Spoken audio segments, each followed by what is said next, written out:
All right, all right, all right, all right, all right, all right. Yeah, good morning, everybody. I don't know why this thing's not playing, but there we go. Anyway, it is a good start because it is a good day because spring is here.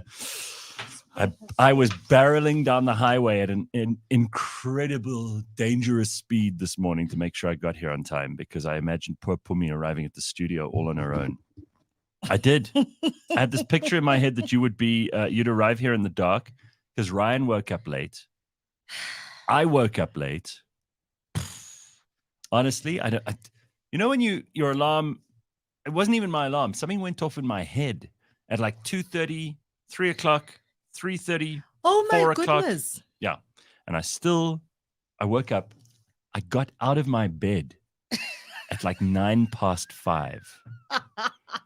Somehow, in the last hour, I don't know how. This is where miracles, you cannot account for things, right? Yeah, you can account for There everything. must be miracles. But What does you Whitney Houston made say? it. When you believe. Right. So You made it. I got out of bed. I managed to get dressed, brush my teeth, brush my hair, put on clothes. I, for one, am pleased you brushed your I teeth. am very. Aren't you happy? I grabbed the dog, sorted her out. I managed somehow to have the presence of mind to figure out like all of this shit, and got here in time. I got here before Ryan. I got here before you. Thank goodness. I would have been so embarrassed if you'd ended up here in the dark. It's just unbelievable. Because it is dark running down this little. It is. It's scary. And passage. then you get here and the whole place is, the lights are off. And you think, because a lot of our guests, it's a bit complicated to get here, right? I mean, it's an adventure. You walk through a secret garden. Correct. That's what it is. You walk through a secret garden. And you get to our house, which is like this Colombian drug lord house. It's Malibu. There's a pool and the palm trees. I mean, it does look like Malibu. It does. It looks a little like Melrose Place. Yeah. If you ever watched that show, yeah, without Tori Spelling walking around. Have you seen what she looks like now? Oh, no way. Wow. Let me just show you this. Oh, dear. I'm not reveling in this because, frankly, we don't know what we're going to look like when we're old. But let me just show you this. This is Tori Spelling, Aaron Spelling's daughter, star of Melrose Place. I think I'm going to look like my... Okay, you ready? There we go. There's Tori Spelling now. Can you see that? Wow. Yeah. Wow. Now, the young lady of the old, I think she's way more attractive. Look at those cheeks in the other version, right? That's not nice. Anyway, I mean, she's not even the worst. There's some bad plastic surgery jobs. I don't know how people get away with this.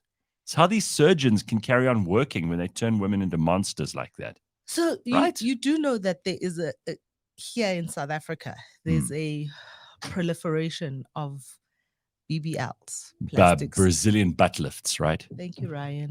There's Ryan with some coffee. See, we managed to get it all together, Phumi. So sorry, just before we get onto Brazilian bum lifts.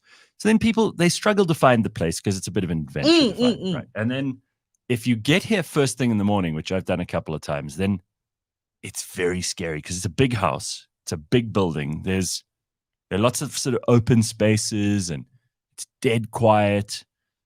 The fountains and the pool aren't even on in the morning. Oh, yeah. And you kind of stumble around. And then there's so many light switches because there are a million lights in this place. Oh, yeah. Too. I have been here at the same time as Ryan is getting here. Then then turning on the lights. And some of them turn on fountains and outside lights. And God alone knows what else is going on here.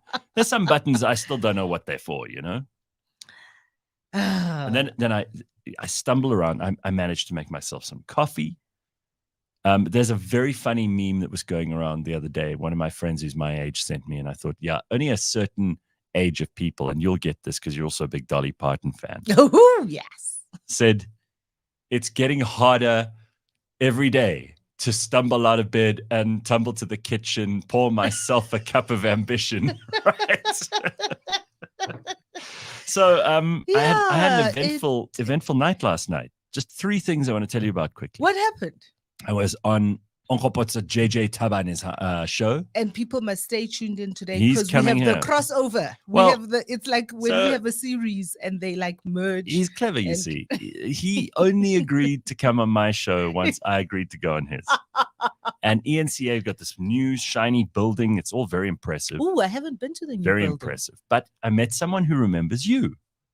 And you won't believe what he's doing now. Okay. Vincent Magwenya. Do you remember him? Oh, yes. Do you know what he's doing now? What is Vincent up to? Presidential spokesperson. Yes. He has the hardest job in South Africa right now. So he and you bumped into him. He sits down with me in the green room. I tried to get Vincent to come here one of the days when you were away. I got his number. I've got his number. Of course he won't come if you ask him because he's heard what you say about the president. Shit happened. Actually, when I sent him the message to try and get you, and he responded to say he'll let us know. Yeah. And then Yeah. It was 2 days before all those journalists were stuck on a plane. On the tower. Oh, wow. In Poland. Well, last night he sits down. So I said to him. He was on the same show with you? Well, he was on the second half. Okay. So we didn't actually cross. So I think because he saw me and he was like, oh no. Is this the day I'm having? He thought I'm going to put, JJ's going to put us against each other. And anyway, so he sat down. I said to him, what are you going to talk about? Because JJ told us nothing. So he said, I'm going to have to talk about BRICS. I have to talk about the how many things we achieved since the State of the Nation, which you and I were joking is a very short list. So I said to him, it's a very short list. It shouldn't be difficult. So he said, and we kind of went, but he's probably thinking, what an asshole. And then, then he said, and we'll probably Vincent would never think that. He's such a gentleman, right? He would never think that. He has the hardest job. He has the hardest job in South Africa. So I said to him, anything else? He said, knowing JJ, he'll bring up Palapala. So I don't know if they got to that because I was on the road. As soon as I was done there, I'm done. I had no power. So my mother phones me to say, are you watching Gareth on JJ? My mom's a JJ fan. I'm like, she shouts though? I have Does she shout at you on the phone? My mother's voice is a little bit loud. Generally. Well. Wait. Are you watching JJ? She's excited. So it was a fun experience. Listen, it was a fun experience to be being the host. JJ's been doing You don't like TV. I really don't. He's been doing that show 3 years. Well, when we were sitting in the makeup chair, I'm like, because they have to put powder on you so you don't shine on TV, and they try to make you, but they put on, they're the sweetest people, these makeup artists, and I've met many of them over the years in television. But they always make me look like a 10-year-old. They put so much makeup on me, then I look like I haven't got a single wrinkle. And then when people see me in real life, but then when people see me in real life, they go, ah, right. So 2 things so far. So Vincent and JJ. Both of whom will be on the show. Vincent said he'll come. Did he say yes? Yes. I said, we'll even come to you at the Union Buildings. He said, no. No. I think that could be quite fun, though. Wouldn't you like to do that? No. Come on. You could wake up one morning, do the burning platform from there. The security protocol of getting in there, please, is a freaking I'm nightmare. fairly sure we could. You just want it because it's on your side of the world. I'd have to. I haven't been to the Union Building since Aziz Pahad gave me a tour there back in the 90s. Maybe 2000, 2001. I can't remember. Shame. Oh, poor old Aziz. Anyway, so poor old so Aziz. Vincent, I don't think he's JJ, poor, but he is old. No, is he still around though? Aziz? Yeah, I think so. I think he is. I think so. He's not. No. Anyway, the third thing was I got into bed. And I just went through my messages, made sure I was ready for the day today. Clearly, I wasn't because I woke up late. But good thing I went through my messages. And I found a thing. I found the most incredible, just the most beautiful version of Misty by Sarah Vaughan. Oh. Sweet Lord. She sang this in Stockholm in Sweden. Now, I can't play it because YouTube will what will demonetize us or give us a warning or whatever. I used to be able to do this. I don't know why I can't play it anymore. Everything Sarah Vaughan sings. but Everything Phumi, Sarah Vaughan. it is impossible not to fall in love with this woman. She gets up on stage. This is in what, the 60s, early 60s, black and white still. And she's in Stockholm, Sweden. She gets up on stage and she's just so sweet and shy, but like genuinely shy and humble, not fake humble. Yeah. And she stands up there and you think, wow, this nervous little waif of a girl's never going to be able to sing. And then that voice. Well, before the voice even, she says like, I'm sorry, I don't speak your language here in Sweden. And she smiles and they all clap for her. And she's like, I got a bit of a cold. And what a thing to get a cold when you're about to appear in front of you lovely people and sing. I mean, she's just so beautiful about this. You know, the way a performer used to behave. They used to, they didn't arrive like, I'm the big star on the stage with dancers and fireworks, and just her and the band. And this band were tight. She gets up there and she starts off with this, look at me, right? I'm as helpless as a kitten in a tree. It is like, I got goosebumps instantly. I'm lying in bed. Ew. And I got my phone on full. And I'm like, this is just magnificent. It made my whole night. I was so happy. I went to sleep with a big smile on my face. But there was a blue moon. And I'm going to blame that for all my waking up. So if anybody had a disturbed sleep, we'll blame the blue moon. So Kanejo is gone visiting a friend. Mm-hmm. And he phoned me and I was already asleep because when the lights go off early, then I get this call and it's Kanejo and Kumo on the other side. And they're like, Mommy! What time is this? I have no idea. Oh, because you just went into the load shedding dark and you don't then know. I was just like, whatever. Just like, right. This is the end of the day. Mommy, there's a blue moon. And they were so excited. And they were did you see it? I did see some of it before I went to bed. And even this morning, leaving the house, it was still quite big and bright out there, hey? Oh, man. Even this morning, leaving the house this morning, it was still quite magnificent. Besides the fact that I was, as I say, barreling down the highway at like 100, and let's just not even say, because they already know I drive too fast. But this morning I had good reason. And I looked off to the right and I just saw this ball of this glowing, unbelievable, it looks so much bigger than it should look, right? Yeah. And I know that Professor David Block told me yesterday, while we were doing the show, he sent me a message to say, dearest Gareth, don't forget to look up at the blue moon tonight. I was so excited. So I had to see it. And then a friend phoned me as I arrived at ENCA. It's about 7:10. And I said to him, what are you doing? He was watching YouTube videos or something. I'm like, go outside. This moon is... So he walked outside while he's on the phone to me. He goes, you know what? Thank you for telling me that. I wouldn't have seen it otherwise. People sitting in their houses looking at screens when you could do that. It is. Unless you're looking at Sarah Vaughan.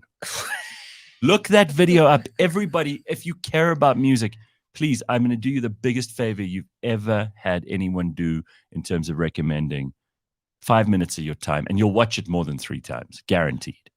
I listened to it in the shower. Listen, Sarah is magnificent on any given day. But when you stumble upon I've seen a gem like that. So I've seen the video before, but I'd kind of, it had just got lost in the history folder, and just rediscovering it again feels like a gold mine. That's the thing, stumbling upon it of any time.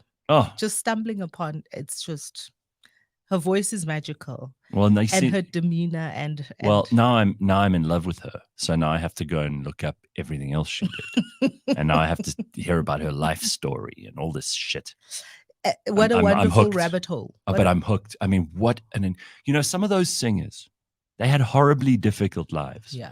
Like a lot of those, especially those black singers from America, the women, we all know about Tina and Ella and Nina and Cicely, Aretha Franklin. And Aretha Franklin. And, what's her name? Beyonce, there's a biopic with her, and Beyonce plays the character.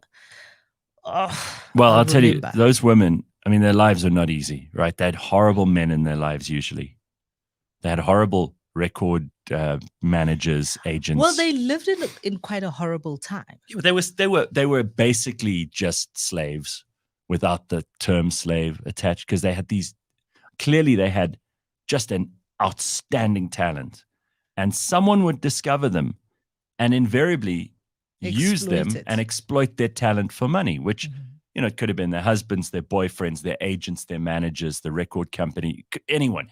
But the amazing thing is that we've forgotten all those other people's names. And honestly, isn't immortality kind of the greatest prize of all? So when I find Sarah Vaughan, I don't really care about the people in her life that might have made her miserable while she was alive. Because for someone whose life didn't really coincide with hers at any given point, her music can fill mine up on a day.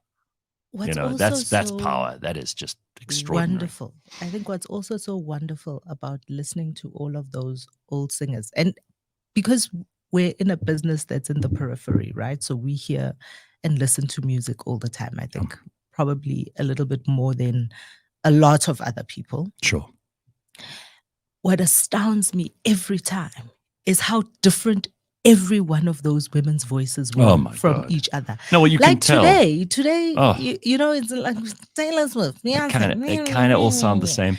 But also the songs, music sounds the same. But the songs, Phumi. I mean, I know that every generation thinks that the music of the next generation is shit. But I try to appraise these things on an objective basis. There's lots of music that was cool when I was young, that actually now, if I look back on it, it was cool because I was young, but it wasn't great music. It was just catchy, or it was pop music, or it reminds you of things. I don't think that the music is shit. I think the music is still, there is flashes of amazing brilliance every now and again, a great tune, a great catchy. No, sure.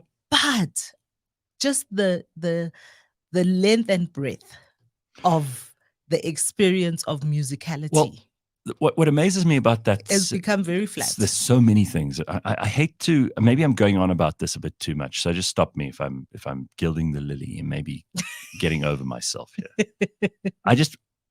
Maybe it's years and years of having to listen to singers on TV and give my opinion, but I now know what to look for. And there are a couple of things in that clip. It's first of all the way she presents herself beforehand. She promises nothing and then delivers everything. Because when you see her come up, you're like, this is a shy, quiet, understated kind of person. And so she presents herself, probably not by design. That's really her. There wasn't so much design in those days. There really wasn't. And then she decides the note that it starts on. So in her head and in her throat, there is a mechanism that most people do not have to know where to start the song, because she starts without the band. Band don't start. She starts. She's in charge. And she hits that note, and then they come in about halfway through that first note. Pianist. Okay. There's a guy on the drums. I've never considered that. It probably is that your experience now, especially when you see a video. Yeah, I automatically default into has all of those things. Well, see, I'm still amazed, which is, I think I'm jaded sometimes, but I'm not, because when I see really, really, really just breakthrough good shit that is, it might be 100 years old, it might be last year. When I see it, I just everybody does, you feel it, right? You don't even have to apply your mind. So special. All right, so Bakabantu says, Gareth admitting to crimes early in the morning. Yeah, that's me. Sandile says, good morning. Thank you so much for having Ubab Muzikuzwayo on the other day. He was absolutely amazing. The right guest will always make the show perfect. Well, there were a lot of people after Muzi was on. And you see, we see him all the time, so we started to take him for granted and be a bit jaded. No. He's a great storyteller. The greatest, maybe, in this country. And he didn't sing. He normally sings. A little bit. He had a little bit. Singing. He did do in the second. Yeah, in the second hour, he did sing a little bit.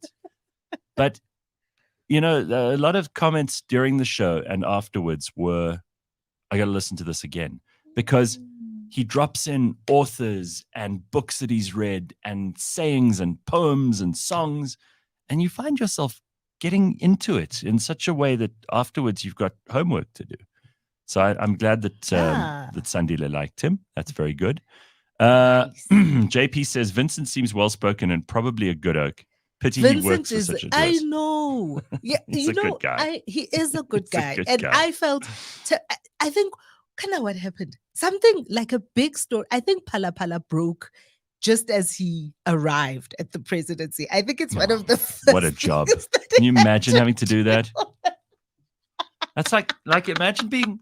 I've always felt very sorry for Trump spokespeople, because why? Trump is a great media guy. yes, but you never know what's going to be thrown at you. It's totally. I mean, you have to be off the cuff, unprepared, ready to go the whole time. Do you remember? No. Listen, he's impossible because he would have tweeted back in his presidency. Yeah, something at 3 a.m. on the toilet, and then you have to, as the press secretary, you're up the next morning. You're going, "What am I going to do with this?" So the first thing you do is probably open your phone and check what Mr. President. But the problem is you have no lead time. The public is seeing that before you sometimes. Isn't that an exciting job? Unpredictable. I think you age very quickly. I think everyone around Donald Trump ages very fast. Did you see this thing? I have to show you this. This is so funny. So he was on. He put out this clip. Now anytime he can claim to be winning, he has to do it, right? And I'm bowled over by just the brazen egotist at the bottom of this person's character. So I know I shouldn't be surprised anymore, but he actually took the trouble to record this video just because his interview with Tucker Carlson broke the internet. Listen to how chuffed he is with himself. Us. This is so hilarious. Watch this. Wow, my interview with Tucker Carlson has turned out to be the single most watched video and interview in the history of the world, I guess. Such a great honor to have participated. 262 million views and counting, more than doubling the longtime reigning champ, the Oprah Winfrey interview of Michael Jackson. So I want to congratulate Tucker and I want to thank everyone. Thank you very much. It's wonderful. Don't you love that? He's so into we won. Here are the numbers. I beat Oprah. He's so into it. This is my favorite thing that I've seen. What is that? A Mandela and a Trump poster, and they're both holding up their fist in exactly the same way. And the guy's holding a sign that says witch hunt, and it says political prisoners. Wow. And I remember when he did this, this is when he was going down to the New York thing for the indictment in New York. And he came out of Trump Towers and he walked up to all the cameras and held up his fist. And I thought, he's going to do it. People are going to do it. I love Trump. He did say he could shoot someone on Fifth Avenue and they, nothing would happen. His supporters would still love him. But he doesn't have enough Americans on his side. I mean, there's a secretly vindictive part of me that really does want to see him become president again, just so I can see people's heads exploding. Because there are some people who just, they're obsessed and deranged by him in a way which is extremely funny. But I promise you, some people, I mean, you saw those people who just screamed when he became president. They just stood there in the middle of New York and they were just, they didn't know what else to do. I want to see having a Home Alone moment. Yeah, I want to see those people again because, that they're so into he's going to jail and all that stuff. I remember when we had the conversation, you and I and Kantlin. Yes. And I said to you guys that Trump has broken the GOP. And I think now, watching it now and watching how all the various candidates and all of the various interviews not know how to deal with the Trump question. No, they don't. Shows exactly how much he's broken the GOP, right? Yeah. Because now they have to pander to Trump in one way. There could be an argument. There could be an argument that he's actually broken America in some way. I don't know if he's broken America. The political America's system, broken. Yeah, of course, but it wasn't Trump. so that's interesting because Ben Shapiro, the sort of conservative news commentator, he says Trump wasn't the murderer; he was the coroner. I think so. That he came in. Yeah, and the body was already cold. was already cold. So, I mean, there's an argument for that. Anyway, I mean, I did say to JJ Tabani last night, we've got a lot of problems in this country, but at least we don't have to choose between a senile man and a psychopath. Absolutely. Right? I mean, we've got our own like venal, thieving, corrupt, terrible people, and we've got like non-entities, rats and mice. I mean, did you see yesterday? And we got to talk about this with JJ. Of course I did. Who's launching a party? Ace Magashule and Benning Tlemeza. Benning Tlemeza. I haven't seen that guy for ages. Also Benning yesterday, Tlemeza. I didn't know his second name was Mtandazo. Now I do, because yesterday it was Benning Mtandazo. Oh, Mtandazo. So I said to JJ Tabani, because his truth to power, he's got a fist, right? Just like the fist in Donald Trump and Nelson Mandela. Just like the fist on ACT. That's what the new party is called. That's and it's their called logo. ACT. So I told JJ Tabani last night on his show, I said, Ace Magashule has stolen your logo. He wasn't very happy about that. Oh, man. We live in interesting times. Having been in rooms a lot in my career where the genesis of an organization is happening. So the logo is a big part of the genesis of an organization. We're going to be doing something like that again soon. I know. And I'm excited. I'm excited for that. I'm excited for when everybody gets to hear about it. But let me tell you, the shit that comes with logos. And I can see the mess that was in and put a sickle and hammer there. Can you just make Africa, make it look like Africa, but also a fist. Just make it bigger. It's gonna be a fist. People must understand. But the workers must know where the hammer and sickle. Yeah, I can tell you the nightmare that was the making of that logo. Well, but it's like it's a lot of cooks. A lot of cooks in the kitchen. We also we want people to understand that this is the real movement for the people. So then it's got the black, green, and gold. Congo Chris says Ace Magashule has stolen a lot more than just a logo. Congo Chris, that's beautiful. You're very smart. Congo, this is true. This is true. Chris, this is true. Yeah. But you know what is look, I know we joke about it, and there's it's going to be amazing to see what they do next year, what the IEC do next year, with independence, with all of these political parties, with all the myriad of stuff that's happening. But you know what is, for me, the most exciting thing about it all is how vibrant the environment is. People are stepping up. People are saying, never mind who the people are. I think more people who are the right kind of people should be stepping up, and they are not. They are scared. So, but what we don't have is a Gabon situation.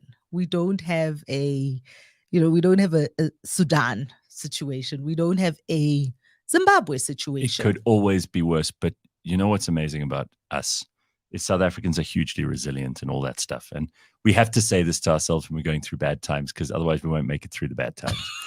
But the reality is, like, again, with a long lens of history, what are people going to say about this particular period in our country? They're going to say that was the time when new groundwork was being laid. That was the time when new people were starting to put their hands up and take control of their own destiny. Because for a long time, we were, as a country, our destiny was so intertwined in the destiny of the ANC. Yeah. And there's very little that anyone could do about that. This is us imagining a post-ANC South Africa, post-ANC and it's going to happen. We're in it. Yeah. We're absolutely in it. And we're actively in it. To use Trump's words, we're actively draining the swamp. Listen, again, at the risk of being called a Trump supporter, it's not the worst thing you could be called in this day and age. I mean, there are a lot worse things, but for some reason, there are also people who just capture the public imagination in a way that, and to be fair, we haven't had one of those for a long time. Yeah. We haven't had someone who was a standout. I mean, Julius kind of made his mark a couple of years ago, but I really think people are over his antics because he's a one-trick pony. And he's run out of tricks. He ran out of tricks 4 years in. So now we're looking for someone else to start doing. And it's not going to come from the politicians. It's going to come from civil society. You always say so. You're wearing your shirt the other from day. within. What does it say on that shirt of yours that you've worn a couple of times that people always ask about? It's time for new heroes. There we go. It's time right. for new heroes. We Let's need save new some people. of that. Let's save some of that for the burning platform later on. All right. Just because it could be worse doesn't mean we shouldn't try to be better. Yes, again, some wisdom from Congo Chris. No, you're spot on. Yay, you're on fire today. Baba. Propaganda rather says get Benning on and call it the Benning platform. Benning Clemeza. Benning Clemeza was in the police, right? I'm trying to remember. He was in the Hawks. The Hawk. He was in the Hawks. It's going to be fun. Listen, you know who This is had gonna be an fun. absolute meltdown yesterday? Who? Is Fikile Mbalula. Oh, So why? as all of that was happening, because there was a press. You know what business we should get into? We should get into the business of supplying branded water Oh, yeah, for at all these press conferences. At the press conferences. Because my goodness, there are bottles of water with the ACT logos like being passed around. And there's always there's always a big press conference. And I'm like, who comes to these? Why is anyone at this press conference? Why are people going? When you are the editor of a newspaper, Why don't you choose not to send people? I mean, they must send you their press release. yeah, if the press just weren't so desperate for a free biscuit, because that's what they go for. They have free biscuits at these days. Well, yes. I mean, some of the time. All right. Remember to like the stream. It's such a joel this AM. That's our chairperson of the comments section, Rebellious Ruth. Follow her advice. She's very smart. Okay. Oh, I was at I have something to tell you about. I was at on Sunday, I was at a series of lectures, whatever it's called. It's called Limut, right? And please don't lynch me, but it was a little bit like being at TED. It was like being at a TEDx in convention. Why haven't I heard about this? I don't, because it's actually it's mostly Jewish people that are there, and most of the people that I'm only Gentile. Jewish, so I don't get invited to those. Although I'm going with Rabbi Masinta invited me to something on Monday. But this thing, I mean, I have never heard of this thing. Me dropping my Jewish credentials. Okay, yeah. It's a global organization. Because I thought when you said Lamut, I thought you meant like this is Afrikaans. No, Maybe it's got something to do with wine. I'll definitely go to that. Invite me to the Afrikaans TEDx, please, all right, if there's wine. And there was all these talks, and it was the whole weekend, but I only went on Sunday. There were lots of different talks. I went to a talk with, we've had him on the show before, Wayne Sussman. Yes. He did an incredible... Is your speaker off on that laptop? Everything is off. I mean, the actual speaker. You turn that right down. There we go. Okay, because I was hearing a bit. Sorry. All right, no problem. I want comments. It's okay. I was just wondering. I was wondering if my settings were wrong here. Okay, so you go to this thing. Wayne Sussman. Wayne Sussman did an incredible presentation. Was wonderful. I went to a presentation about Leonard Cohen and Bob Dylan. Oh. With a professor from some university. So this is the stuff that Malcolm Gladwell did in that podcast that I told you about, where he compares the two different kinds of artists. Absolutely. So this was one of those. Beautiful. But I want you to know that listeners, Cliff Central listeners, are everywhere. Oh yeah. You met some of them there. I had a wonderful young lady come up to me, and she was so excited. She was like, "Phumi," and I was like, I don't remember who this is, but let's see where this goes. Yes. She very kindly told me who she was. Loves this show. Says 2 hours every morning. She says she only discovered podcasts and Cliff Central about 2 years ago. Good. Welcome. And she says it has changed her world. That I can and I was just sitting there by myself waiting for the next lecture to start. And this is now the third time that I've been in a weird place and had Cliff Central listeners come up and talk to me. So Cliff Central listeners are everywhere. We are the secret Illuminati of the country. We the people who listen are. to the show, we're the real influencers. People talk about influence. I've met also at the strangest of places. Like where you don't think you're gonna, and I do love it. I must say that they are funny and interesting. Maybe and we should weird. have a little badge or a secret handshake or something. We should start like a, we should, because it's wonderful. It is like a secret society in some ways, because we talk here like very few people who listen to traditional media talk, and we're open to all kinds of ideas, the wacky ones, the bizarre ones, the impossible ones, and the ones that make a lot of sense. Listen, so bring it on. I think we need a badge, we need a handshake, we need a thing, something that we all that we know without saying, so you could identify someone straight away and go, it's my people. So you can just our tribe. Listen, we have got a cool tribe. That's what I want to tell you. There we go. It was wonderful. Right. I love this. Cliff Central listeners are very smart, says Tabo. You're going to bump into them at places like that. Well, it's easy for you to say, Tabo, because you're one. Right? I mean, this could sound like, or look like when a dog tries to lick its own balls. I mean, we've got to be careful not to compliment ourselves. Speaking of balls, we're going to get Dr. Mark on in a moment or two. It's always good to chat to him. I know that you've learned an enormous amount from having these 10, 15 minutes with Dr. Mark. He's got his own show. You can listen to an hour of it. Dr. Mark's shows are amazing. Very interesting guests, really amazing conversations. If you are curious about aspects of your health, particularly if you're a guy, then you need to listen to the T Health Show. But we're going to have him on in just a moment or two to tell us what's up on his show today. And that's coming up in a little while.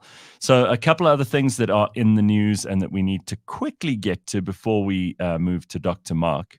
Where should we start, Pums? Let me think about what you need to know here this morning. Rub my eyes and get my shit together. Is this news headlines? Well, sort of. We just throw in a couple of stories that you need to know Are about. we going to start by making a noise for Ali Bongo? Well, no, we mentioned Benning Ntlemeza and Ace Magashule, right? You got that part out of the way.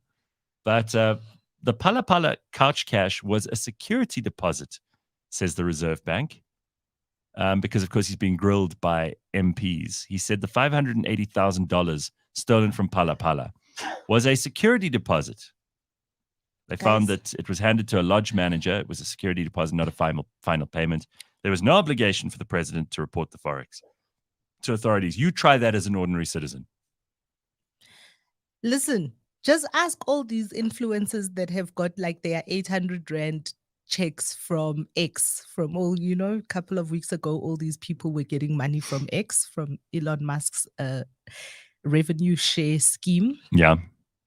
Ask them how many hoops they've had to jump through to get that money. Like the Swift, where does this come? Yeah. Right. So they're going to change William Nickel. One of the roads that Joburg people detest the most. It's easily when people start swearing about traffic, William Nickel comes into it at some point in Johannesburg. So they're going to rename William Nickel to, do you know this? Winnie Mandela Drive. Winnie Mandela Drive. So I saw a poster which said Johannesburg. I think it was like the Johannesburg branch of the ANC. I'm not sure if it's the full ANC or it's the Youth League ANC, whoever it is, putting this thing that we've started the process. And I was just like, y'all are stealing from the EFF now? This was the EFF's big thing, right? They are the ones that were agitating for this and agitating for it. But we also don't care. We just don't want potholes on whatever you want to call it. Yeah, but it's got to that point because renaming things was a thing, like in the 90s, right? It was a big deal. Renaming things, and it felt like, even if it was just cosmetic, felt like things were happening. Jan Smuts became OR Tambo, and there was Albertina Sisulu Highway, and there was Except the No, I know. this riles me up. This is triggering for me. This is triggering. All right, for go me. on. I'm gonna let you explain this because I'm not even emotional about this. Actually, I could care less. Because why are you renaming things? Why are you We should be renaming building new things ones. when we're not building new things? We're not moving forward in any way. It's taking the bottle of jam in the fridge that's been there too long, that actually you should buy a new one, and it's putting smacking a new label on it. But anyway, I didn't even know who William Nicol was, so I had to look this up. He was the no, I had to look this up. I had no idea. So it's been William Nicol, and this is how, in 60 years' time, maybe someone will look back and go, I don't remember who Winnie Mandela was. I mean, she's much more famous than William Nicol, but still. Dr. William Nicol was a Dutch Reformed minister and governor of the Transvaal once. Wow. In 1906, he got a degree from Stellenbosch and then was educated, blah, blah, blah. I just think of a road. I didn't even know who William Nicol was before this. So, okay, rename it. But let's fix it at the same time, please. Can we? Like if they redo William Nicol, if they make more lanes, then are you in favor of it? Listen, being a Joburger, all we're asking for is just, can we have no potholes? Yeah, it's not too much to ask. All right, so there's some things you need to know this morning. Let's get to Dr. Mark. It's always good to check in with him. Hey, Doc, how are you? Morning, Gareth. Hi, guys. I'm good, thank you. How are you? Phumi was saying to me earlier that she loves this because she's, first of all, having to discover things about the male anatomy, physiology, all of that stuff. It's not always just about the male. Well, I mean, you've said a number of times, it's not always about the males. No, you're right. But it is helpful because you have a son and you never really had to think about these things before you had a son. Now she has to think about these things. So, Doc, you always talk about interesting stuff. What do you got on the show this week? So, Gareth, actually, over the past month, we focused on women because it was Women's Month. But Right. I thought that I will throw in something for the boys today. Seeing it's the last day of Women's Month, and the women can do with a gift from the boys. So we're talking about erectile dysfunction or sexual dysfunction. That's a nice gift. That's the gift that nobody wants. The men don't want it. The women don't want it. You know what? Yes, no one wants it. You know what? The problem with sexual dysfunction in one partner is that it causes sexual dysfunction in the other partner. Right. And often we think about erectile dysfunction as just the inability to get and maintain an erection. Actually, it's so much more than that.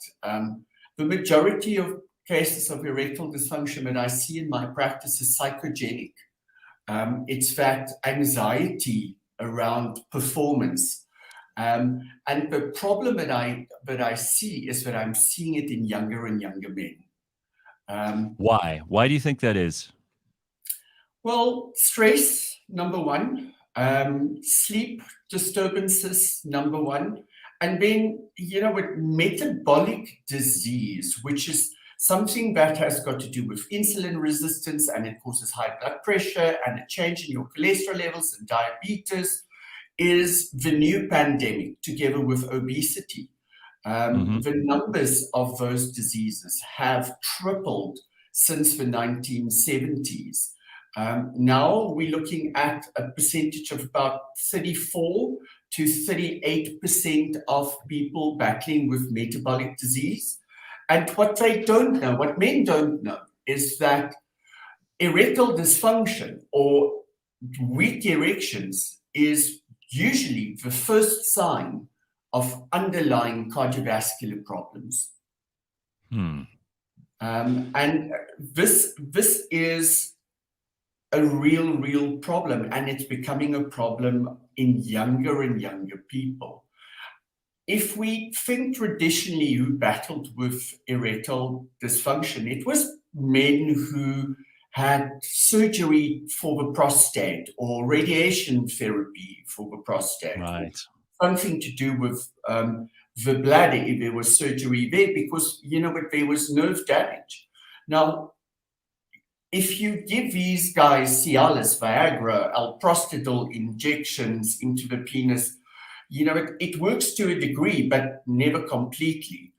Now we have things like regenerative therapy, where we use platelet-rich plasma to regenerate nerves, to regenerate blood vessels, etc., etc.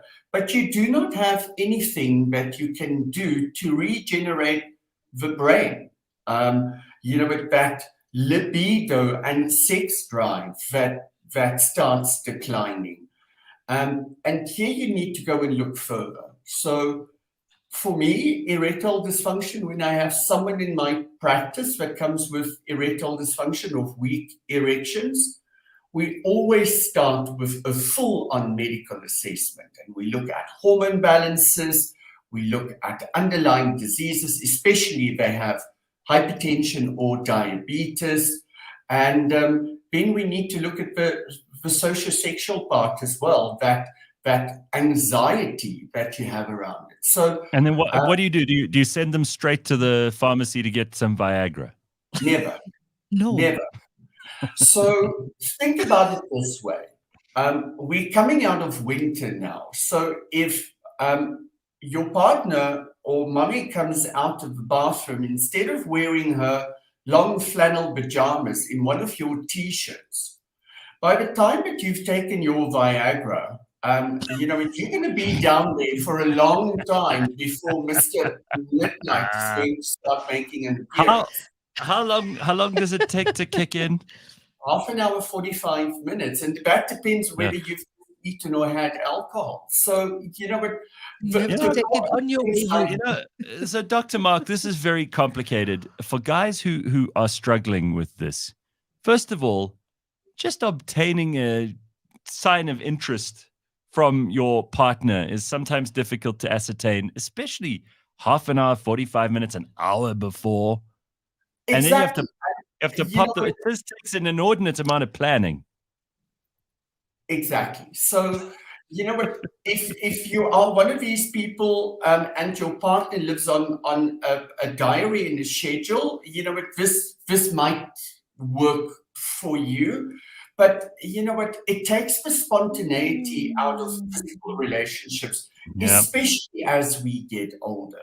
When you're in your 50s and your kids are out of their house, you should be running around naked, having fun with one another, instead of depending on, okay, I have to go and take my tablet. Now I can't walk on the kitchen floor.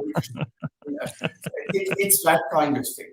So in my practice, we always start with taking a look at hormone balances. Testosterone starts decreasing.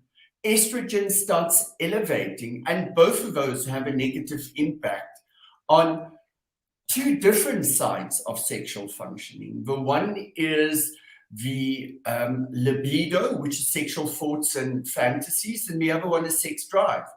Now, estrogen is also going to have a negative impact on erectile function, in the sense that you're not going to get hard, because estrogen is a female hormone. You need it. Right.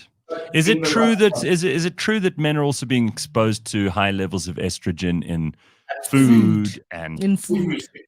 So really, we speak about xenoestrogens, and these are the things that come from pesticides, which is on your food, and they mimic the structure of estrogen. You get it in all your meat. The problem is most of our foodstuffs are now treated with hormones. You get it from plastics, which is everywhere around. And plastic is everywhere. Yes, hell. absolutely. So the plastic is turning us the plastic is turning us less male. It's turning you into a big girl. So and that's the problem. So wow. When we look at treating sexual dysfunction, in my practice, in any case, we have 6 different modalities that we incorporate. One is optimal hormone balancing. I touched briefly on the regenerative therapies. So regenerative, here we look at platelet-rich plasma therapy and bioelectrical stimulation And Pooms, no, it's not taking the car battery and strapping it to your. I your was car. about to say Yes. bioelectrical. What is it like? Bioelectric. Is that like on your nipples, like Yeah. No. jumper cables on your nipples? Shock therapy. Similar but gentle. Similar. What do you do here? What do you do? So we actually are the only practice in the country that was part of the international trial where we use bioelectrical currents. In other words, the currents that is running through the body naturally. You are a big magnet, basically, with electromagnetism and magnetism and electricity. So we have a device that mimics that, and it's responsible for the regeneration of blood vessels and reproduction of cells. Think of your penis as a sponge. If you look at one of those little yellow sponges that you use in the kitchen, if it's new and you put it in water, it sucks up a lot of water. And if you take it out of the water, it holds on to the water. And when you squeeze it out, all the water comes out and boom, it jumps back. That's a healthy penis because the penis is a sponge. Now, when that sponge starts getting damaged, it doesn't suck up the water, so you're not going to get hard. It doesn't hold on to the water, so you're going to get hard and then get flaccid again. And your size is going to go down. So regenerative therapy works on restoring the sponge tissue, blood flow, nerve tissue, and lo and behold, it gives you a bigger penis because you have now this brings up. So what about those sangomas who advertise at the traffic lights that say, "Want a bigger penis? Contact Ouagadougou on this number," and then he'll make muti. Dr. Mama. Yeah, Dr. Mama. Well, I don't know what Mama does as long as she doesn't use teeth. So, then, Gareth, we go over to peptide therapy, which is a form of hormonal therapy. Oh, very interesting. It stimulates the natural hormone production. All right, of things like neurotransmitters, oxytocin. And that is what I use to bring back that horniness. And for patients who battle with, I don't know if this thing is going to work, I often use peptide therapy because, they're going to wake up in the morning with a raging erection, pee in the shower, and still be able to drive a towel. And it just gives them back the confidence to all right. So, Doc, this is a lot. This is a lot to take in, but there are a couple of things here. So, first of all, is it true that in order to test the strength of your erection, you should hang a towel over it? Well, is it a bath sheet or is it a hand towel? A bath sheet. Let's say it's a bath sheet. So that's the first one. Second thing, and you kind of hinted at this just now, but for a lot of men, there's also this problem of drinking. And drinking, I mean, it's brought up by parallel parking here. If you drink, it can also affect the strength of your erection. So if you're a big drinker, don't expect to be, what? Absolutely. People, alcohol is neurosuppressant. It takes away your inhibition. So you want to approach a beautiful girl that's far out of your league. And at the end of the night, you take any girl that's still left in the bar. But when you get to that point, the brain is not signaling erections properly. Blood flow Even Shakespeare told us that. Yes, that's right. Even Shakespeare told us that. Yeah, you dehydrated, you're hypoglycemic. So, don't expect things to work that well. It's one of the reasons I think people get into a problem with erectile dysfunction. And there's one other thing that we haven't spoken about, really, that's quite a big deal, is guys who watch too much porn. I think they become mentally exhausted and overstimulated, and they also start to have this fantasy that the real world is like what they see in porn because they watch too much. because they watch God, too how much of it. devastating. That's terrible. And listen to all these problems that men have to. Can we have a little bit of sympathy, ladies? Just a little bit. Look at all the things we're fighting on a daily basis just to bring you that hard erection. Well, you need a man's day. We need a man's day. Well, it will come. And It a comes ministry, November, and a ministry in the presidency. November comes in November. Then we'll focus on the boys and we'll give a gift to the girls.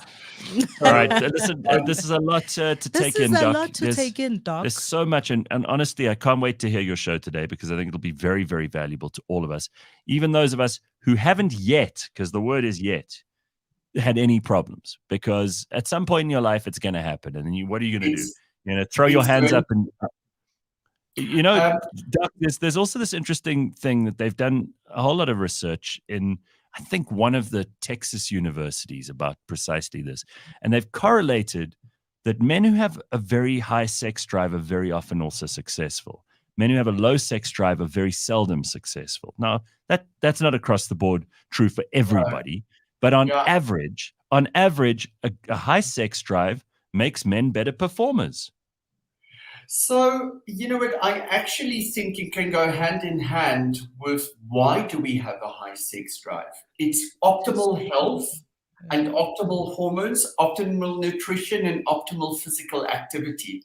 And that makes you successful in all avenues of life. Correct. But so they if go together. Couch potato, bad diet, blah, blah, blah, just going with the flow, you know what, you're not going to have the same you're not going to have the same kind of optimal hormone balances as the guy who is. And you know what, in my practice, there's the thing, I treat to create optimal performance in the boardroom, bedroom, and on the sports field.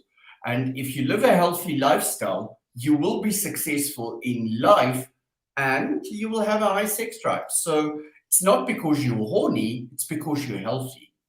Right. But they do go together. They manifest in the same sort of environment. Yeah. All right. So we're going to have to listen to your show to get the whole story. But there he is, Dr. Mark from the T Clinic. And do not miss the T Health Show this morning on cliffcentral.com. So much fun. And I know that there are probably a lot of people who've been listening to you right now going, if I don't listen to that show, I'm going to be in trouble. So get on to it. All right. Thank you, Doc. Lovely to speak to you as always. Hey, guys. Ciao. Cheers. There's Dr. Mark. There's never a dull moment. You see how much we have to. You ladies with the blue moon yesterday. I thought suddenly, oh my God, the periods and all of that stuff. Gareth, don't start the comparison. Like, women are on a 28-day cycle of madness, so don't you dare. Don't poke the bear. Don't you dare. 28 days. Imagine 28 days. At least, like, you've got an hour. You can take the Viagra, and then you've got an hour to contend with. 28 days. This is the roller coaster that women are on.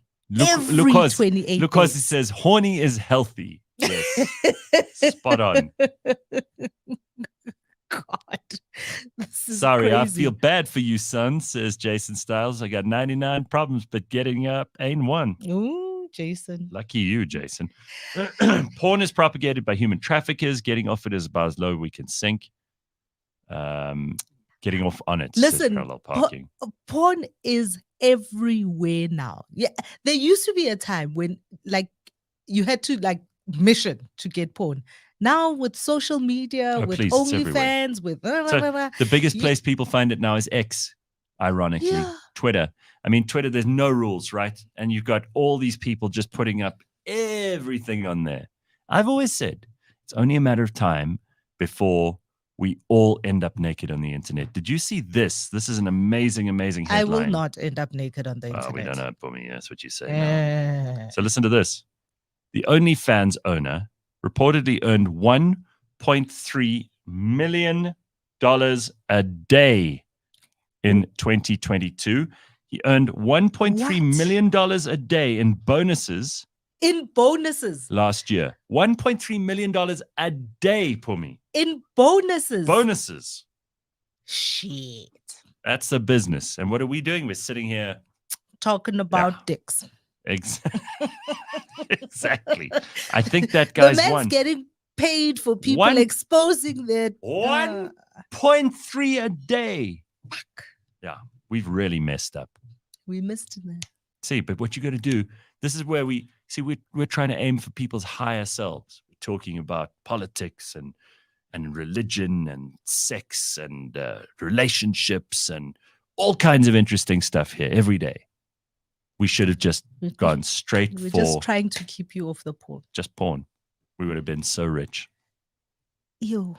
Yeah, well, there we go. This is an interesting point Steve makes just before we go to a break. God trusts women with one egg, hence 28 days. Men abuse a couple of million daily with cracking one off. That's something to think about. That's something to think about. All right, everybody, we got the brilliant JJ Tabani next on cliffcentral.com. Don't go away. I was on his show last night, so he promised he'd be here, and here he is. Crossover episode. Absolutely. Up next in the Auto Trader podcast. But maybe it's an indication, don't know this for sure, but maybe it's an indication that people's aspirations are closer to their reality. People become a little bit more realistic. Yes, because of the interest rate rises, inflation, all that stuff. Yeah. Could be. For sure. So what about so that's searches. Let's move down. Let's go down the funnel actually. And views. Let's talk about views. So 175 million CVs were opened in the last year. Polo was number 1. No surprise there. Ranger 2 and then Hilux 3. I mean, those are South Africa's favorite cars. Well, Ranger and Hilux, both buckies, which kind of shows you what people are viewing. But again, VW Polo, like aspiration is in line with reality, a little bit more in line with reality. Catch us every Monday at 9 a.m. on YouTube and on autotrader.co.za.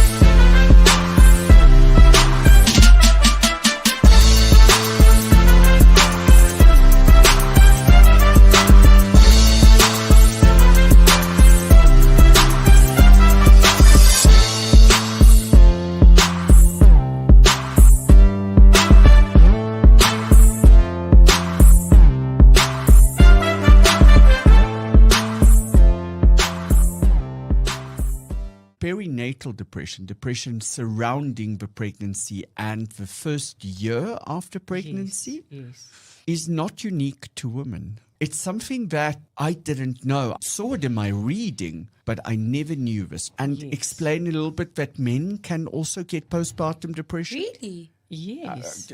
That was my reaction, Simpiwe. It's actually quite interesting because people don't think about the father, what happens for the father. Whereas the mother starts to rethink her own mothering and the mothering that she received. The father starts to rethink his parenting. And often if there's been a difficult relationship with his own dad, and sometimes even estrangement, they want to reconcile. That was the Tea Health Show, empowering you with knowledge. Download all previous episodes on your favorite podcast platform. The Tea Health Show is brought to you by Tea Clinic. CliffCentral.com on a Thursday morning. Thursdays are reserved for the burning platform, the Benning in Tlemeza. And Ace Magashule. No, today is a crossover. It's a crossover. It's a truth to power. Yeah. Truth to power burning platform crossover. This is what people have been waiting for. Well, I'll tell you what, you are one of the most in-demand people we've had because our audience tell us who they want to hear from. Oh, is that so? Yeah. Grab that microphone. You haven't been on radio for a long time. You need a bit closer. Yeah. I miss radio. Here he is, Professor Oropotse, That's JJ an old Tabane. story, Yeah, man. Mara, because you are ungovernable. He is ungovernable. He kept calling me the whole night last night. I thought my name was controversial on his show. He's like, "You are so controversial." Yeah, controversial talk show host. Did we say anything controversial last night? I don't think so. Your producer afterwards was like, "You Yeah, guys." you said you don't have manners. That's the most controversial thing you said yesterday. And you defeated me because once somebody accepts that, no, well, maybe I don't have. What do you say after that? You can't say, no, you must have manners. Well, I enjoyed being on You your were show. defeated? I was. I truly was. Because I I- thought he was going to, clamp up and say, no, and be defensive. No, it's just, well, maybe. I If don't you have got that- me, if you got me there 10 years ago, Yeah. when everything was still so serious and I had Yeah. to make a point and it was all ego and bluster, and then maybe Yeah, I it would would- have been a disaster. yeah, you would have you could have had me for Bloodbath. breakfast. But Broken the internet. I'm not like, there's not a lot that gets me fired up and angry anymore. I mean, Is that so?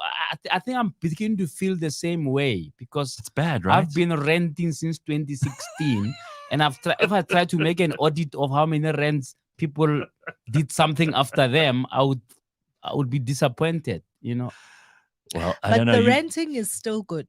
I- The I- renting is still good because I think there's a thing. South Africans, baboy man. We have a Yes. fear. South Africans have a fear of, and maybe it's manners, ne?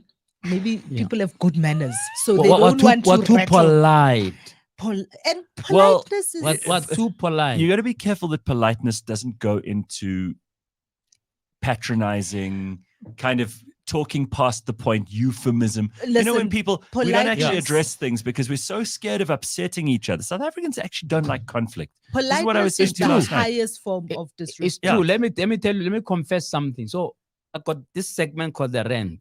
Okay. It's actually let's called say the rent. it's called JJ's rent. We love That's it. what it's called. Yeah. So let's say I rant about Cliff and say this guy's racist and whatever. But when he's my guest, I can't rant to him in his face. That would be rude. Mm. Imagine if I was just shouting at you, you are in front of me. I can't. I have to now switch to a mode of saying, Cliff, can you just tell me what do you think? Why do people think you are like this? Mhm. Right? And then let you talk and we have a conversation. Mm. So people expect that if I have ranted about Tilas Ngesi and called him incompetent, when he visits my You must show, tell him you I are must tell him in your face, incompetent. you are incompetent. You are incompetent. No. I'm sorry. In an Yeah. Indian television station, there is somebody who does that and literally picks and points at the guest. I can't. People will refuse to come to my show. But so Or they'll cry. They'll run off. Listen, No, I feel although like if that's the- somebody walk out of my studio, I thought you would walk out and I failed. Me. Yeah, Gareth would I never was so walk out. happy. I was at home. It was nice to see you. But you And know by the way, I what? just want to congratulate JJ. It's been 3 years of that show, And he's held Trip on to to power. it. Held and on to you've done a superb job. And it is so important in this country now more than ever that we have places where people can hold politicians' feet to the fire. Listen, I must tell you, ENC has been fantastic.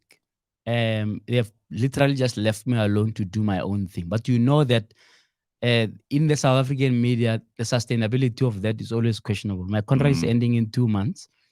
Well, that's why we're having you on this morning to remind them that they And they that mustn't was a let go of a good moment. thing. Uba No, it's Dlale, ending that in clip. it's ending in 2 months. And with the media every year, they give you a 1-year contract and you come so that they can keep you, on a leash. That's unfortunately how the media works. I was so relieved when my contract was over for a year.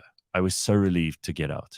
And, Serious. again, that's why I admire you for doing it as long. It's hard work. People don't realize how difficult it is. You're doing 3 shows a week. It's you know- truly. I was just saying, it can be unsustainable at some point, and also because it's a. How can I put it? People don't understand, but it's a spiritual show in a sense because I try in those runs to say what I believe. It's not a scripted thing. Sometimes my producer doesn't even know what I'm going to say. Sometimes I also, at some point, don't know how I'm going to couch the thing. I just know the theme. I'm going to talk about Leseja, right? And I've got my points I've prepared. But now the delivery can be something that goes into another realm where I really just say what comes from my heart. I'm not there to try and impress anybody. I'm not there to try and make sure that the bosses are not too upset, or whoever I'm talking about is not going to, when I meet me in the corridor, what they're going to, I don't think about those things. That's why I've always said I consider every show my last one, because I'm not there thinking, if I say this, I may lose my job tomorrow. No, to hell with that. I said to you last night, that's how you know you're free, right?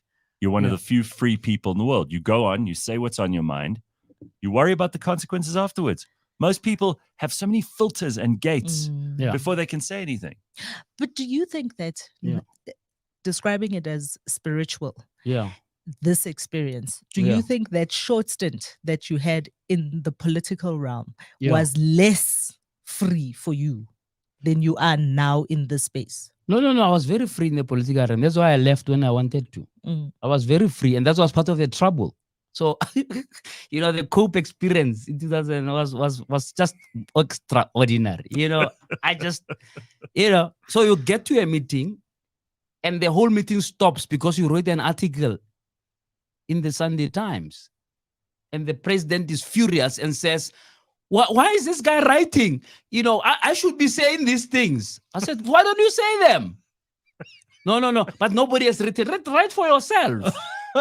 No, but this guy can't write like this. And so on. So Terra Lokota used to be, just extraordinary. Until, the late Muleleki George said to me one day, which woman is it?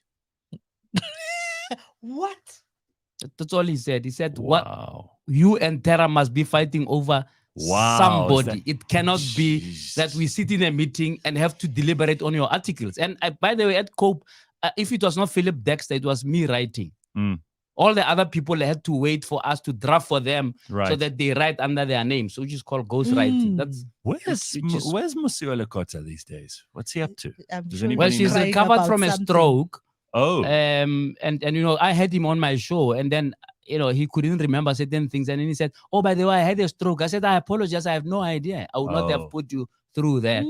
But he seems to have recovered and is expelling half of his executive. Yeah. Dennis Bloom has just resigned last week. How many people? How many? Where's Colleen? What a bride! What a bride! She's the speaker of Johannesburg, a solo member of COPE, and ends up being a speaker. That's your nature. That's the state of your Johannesburg. But she's a bright person. I mean, I was very impressed. She was on my show 2 weeks ago, and frankly, I was impressed. And I had not invited her for a long time because I just thought, how do you become a speaker when you have one seat? Because it was really because you are a political animal. It was because out of concern for her, really. Because in politics, you need a caucus. You understand? You need people who can bounce ideas and say, "Hey, what are we gonna say? What are we gonna do? How are we gonna put it?" You strategize. Now she's alone. She's running the whole bloody place. I said, how do you do this? And she survived it. She survived and an she ousting. survived. She survived an ousting as well. The way she survived. He says out of concern. He gets because I quite like her. I like Colin Makubel. I really do. I haven't gotten around to profiling her in one of my magazines. I edit a magazine called Leadership Magazine, by the way, and another one called Black Business Quarterly. So I always try to look for interesting people who can inspire others, to get things done when it's impossible. I think she deserves a cover, but unfortunately my covers are full for the next year. No, they aren't. So let's talk about some of the things that are going on in the news this week, because everybody's talking about yesterday's launch of ACT, ACT, Ace Magashule. They're hoping to get some votes from Congress Action for SA. Transformation. What is it called? African Congress for Transformation. It's more like ATM. Yeah, I remember ATM. That was African Transformation Movement. There was a rumor that Ace was involved in its formation. Yeah, that is. Well, he certainly used his position as an ATM. That's for sure. No, Zumzwalele Manyi, yeah. That's right. But Zumzwalele is now at the EFF, yeah. Political musical chairs. Political musical I don't hold chairs. out. I said to JJ last night, I don't hold out much hope for this this Ace Magashule thing. I think it's failure to launch. It's 2-3 years too late. There was a time where he had some political capital to spend. He doesn't have any anymore. Listen, he's going to have one seat in parliament at least. That's all he needs, really. He just needs to he needs secure 80,000 himself. votes or less. I don't know where it is now. Apparently, it's about 50,000 votes to get one seat. So you should be able to get 50,000 sympathizers who will make sure that he's in parliament. He's not out of pocket. He's got a salary. Very much like UDM. And then his friends, he'll have his friends there over the ends. He will make fun of him every day in parliament. It's okay, really. That's what's going to happen. But he can get even an extra seat, I think, from the Free State. Don't undermine his reach because he's been a warlord. Okay, maybe a warlord is extreme. But, I don't know he's if run it's the Free extreme, State though. for years. I don't know if it's extreme, though. I mean, what did they used to call him? Like a shotgun Yeah. premier. That's Yeah. what they used to call him because Yeah. he was all over the place and he was just. But also don't undermine what patronage can do for you, which he no longer has. Yes, but remember he's planted the seed of that patronage for years. So there are certain people who are grateful.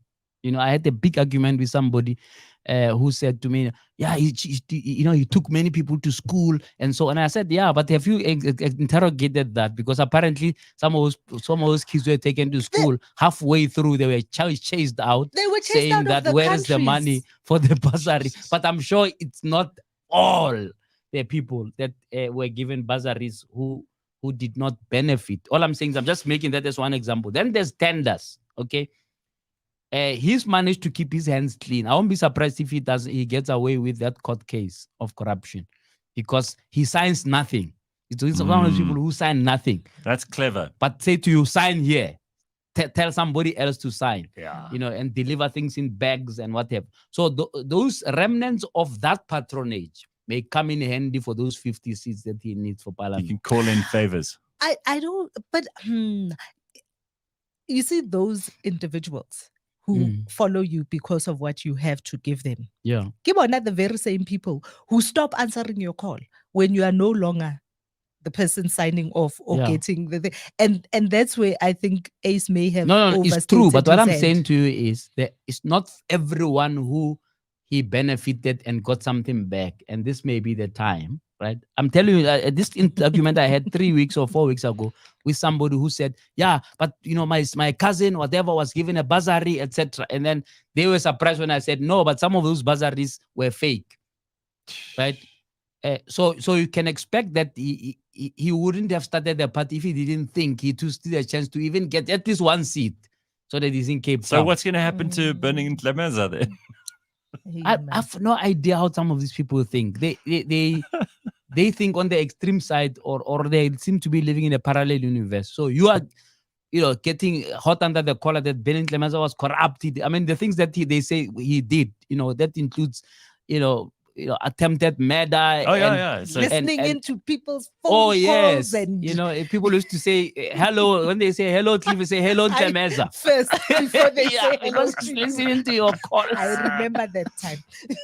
Wow. So maybe Ace needs that underworld that Clemeza is probably still in charge of to make it ahead. I don't know. Because also maybe he needs Clemeza to make sure that the ANC doesn't rig the elections. Well, But which is a good time strange to talk bedfellows. about, which I suppose is a good time to segue into talking about the Electoral Act. Yes. And Yeah. Well, actually, it did come up briefly when we were talking. I call it a dog's breakfast. It is a dog's breakfast because you spoke about Musi Maimane and when he had ambitions to reform the way that we do elections. More of a constituency-based system. We had him on. You've had him on before. Yeah. He's still holding out. He's fighting in Constitutional the good Court fight. now. But I don't think the Constitutional Court had an appetite to go and, in a sense, shake things up around the elections. Because I said the elections are coming. It's going to be a mess. Can't we just go through these coming elections and we can sort out things? And then the other argument is now you are putting people in parliament who are never going to make those changes. Who have no reason. Yeah, they have no reason to make those changes because what Parliament has done now is what we call malicious compliance. So the Constitutional Court says, listen, make it possible for independence to stand. They say, oh, all right.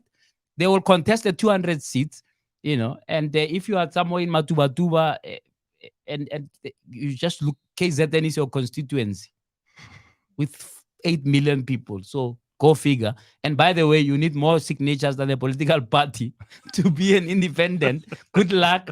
Bye-bye. It's malicious compliance. Like the numbers are astounding to me. Like almost 13,500 signatures you need as an independent in order to be able to say you can stand. You have to get 13,500 but political parties don't need that signatures. Why make political parties, submit 1,000?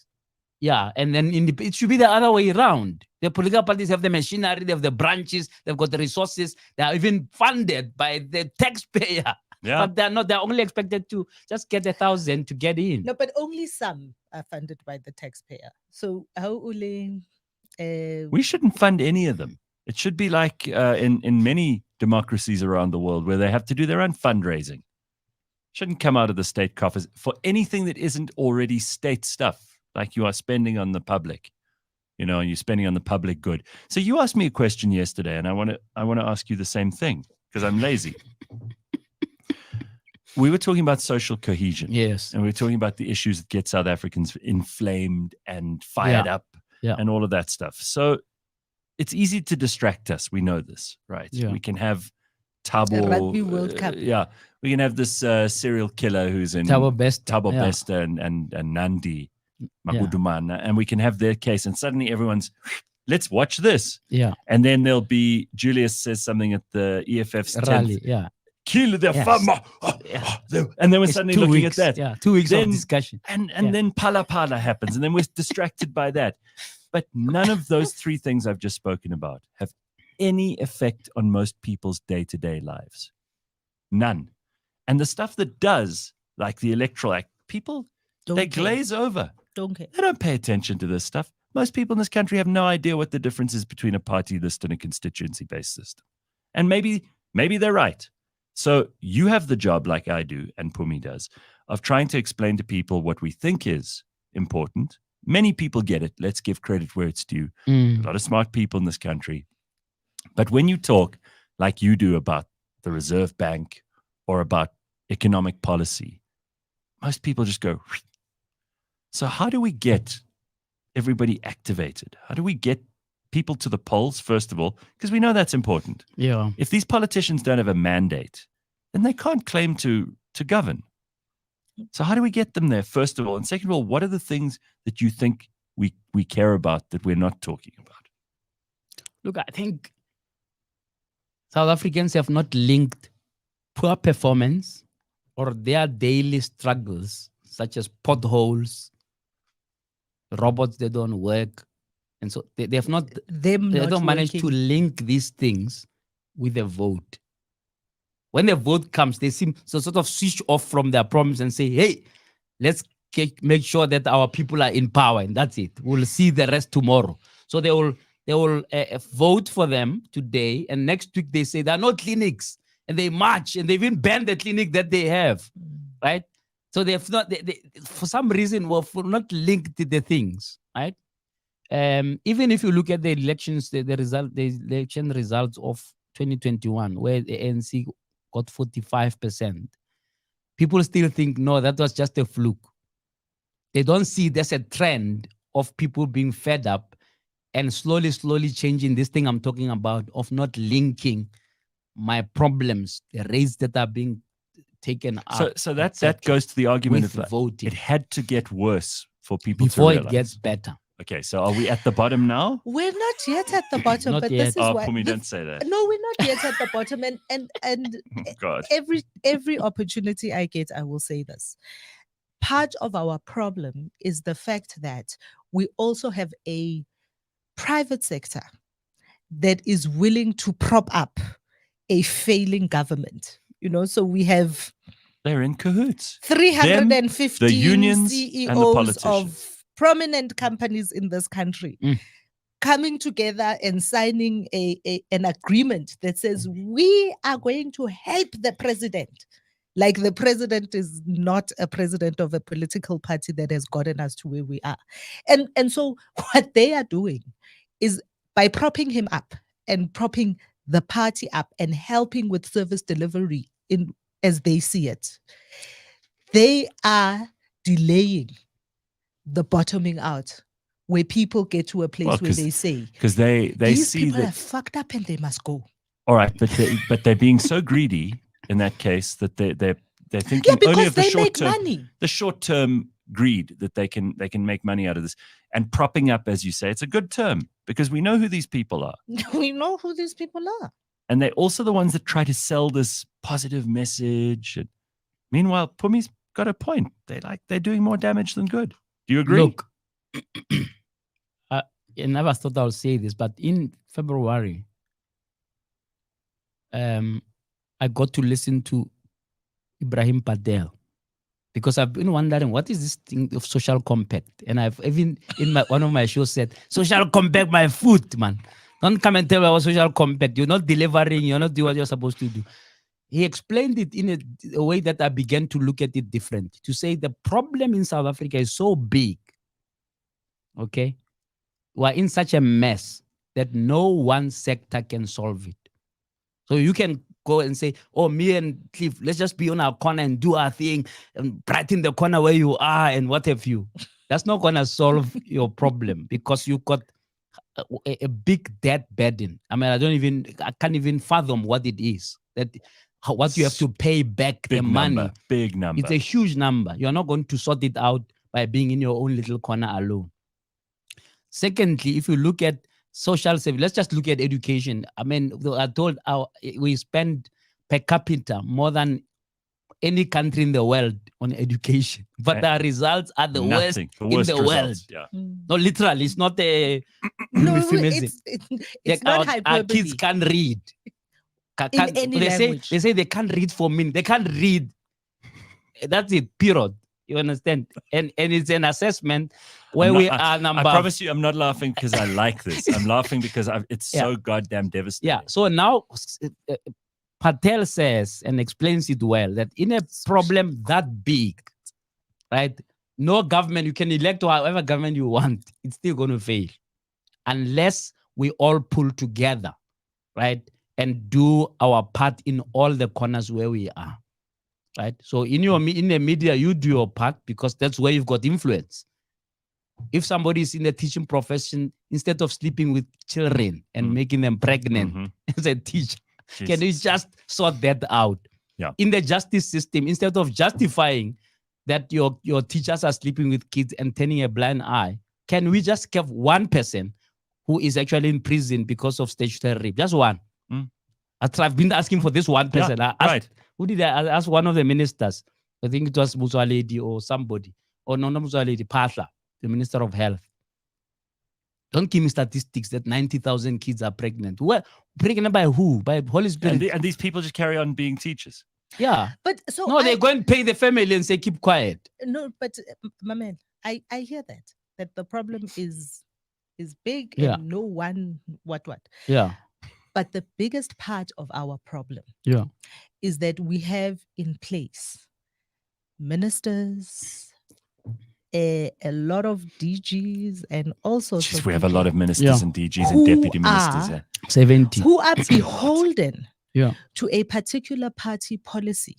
Yes. That even as you try and do your best, Yeah. they are deliberately trying to break the system. Yeah. You know, Then vote them out. Vote those people out. Yeah, but if you once you fail to vote them out, which we have, remember 2019, we were all in a frenzy saying this is it, this is going to be Uhuru, and then we still came up with the three parties at the top. Once you've now that cycle has come and gone, and you have those people, then you've got an obligation democratically to work with them until you vote them out. So next year we have another opportunity to vote them out. I doubt we're going to vote them out, by the way, because they have DA, and thanks to the DA, because they, instead of saying, let's have a government of national unity, bring everybody together so that we can have an alternative. They say, no, we're not going to work with these red ones. It's just run away. This is the enemy. And then we're going to get some generally named party. I'm not sure what they are called. We've never heard of them. They don't even have one vote in their has lives. something to do with an NP. Yeah, there's an NP and National Party. Something. Yeah, rework.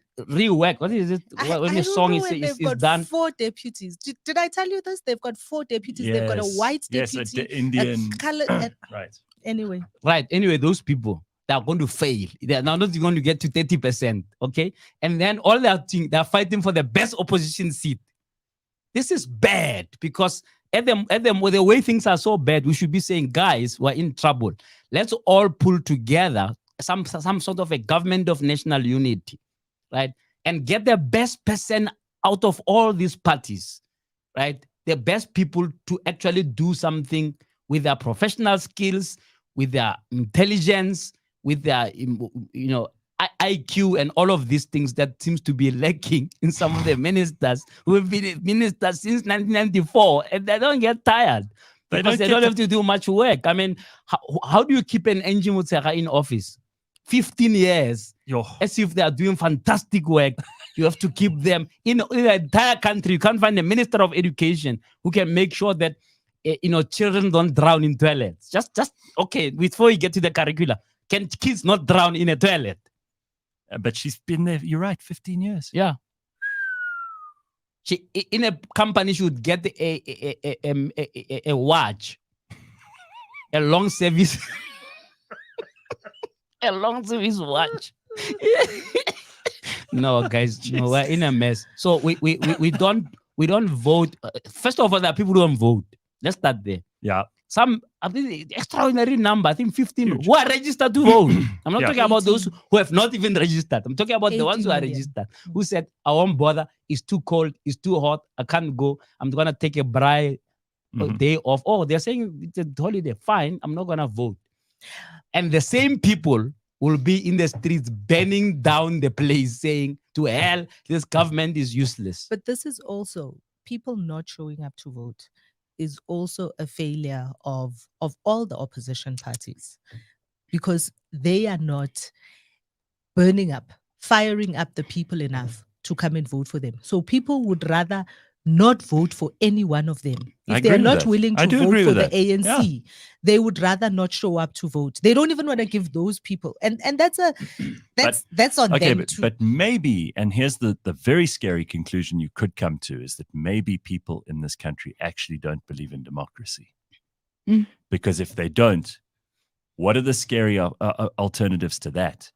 Like if this democracy thing for another election proves to be inconclusive, and we end up with these same clowns in parliament and in cabinet and in the executive, then what are people maybe asking for? No, we need a catastrophe. Oh, please don't say this. Isn't it already a catastrophe?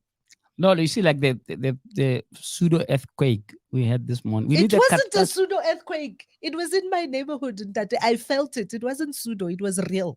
It was pseudo because I just saw it on WhatsApp. But all I'm saying is it's not something that will get people into the streets and you see what happened with the Arab Spring. People didn't think that could happen, right? So we mustn't be also dismissive of this catastrophe I'm talking about that is required. Maybe that's what we need, and maybe that catastrophe will jolt people to say, "Hey, it's gonna be bad for our children. It's going to be bad for our next generations." We have not had that catastrophe. People are just going about their lives. That's why we've always said the unemployment rate in this country is a time bomb.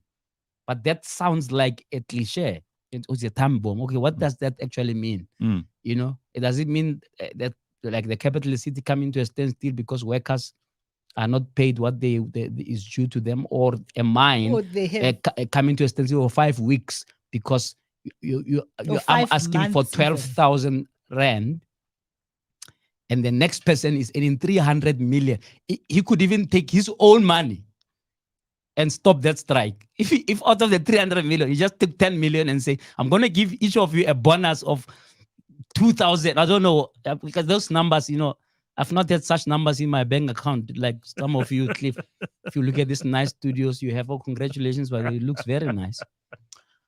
You understand? So I don't know what is the wage gap between you and your lowest paid worker. Okay, not you, but in person. But I'm just saying. Yeah. People talk about those things as time bombs, but they don't internalize what that actually means, right? And it often happens in a little corner. So this year, it will be Sibanye having a problem. His CEO is earning 300 million, and the lowest paid worker is earning nothing after deductions.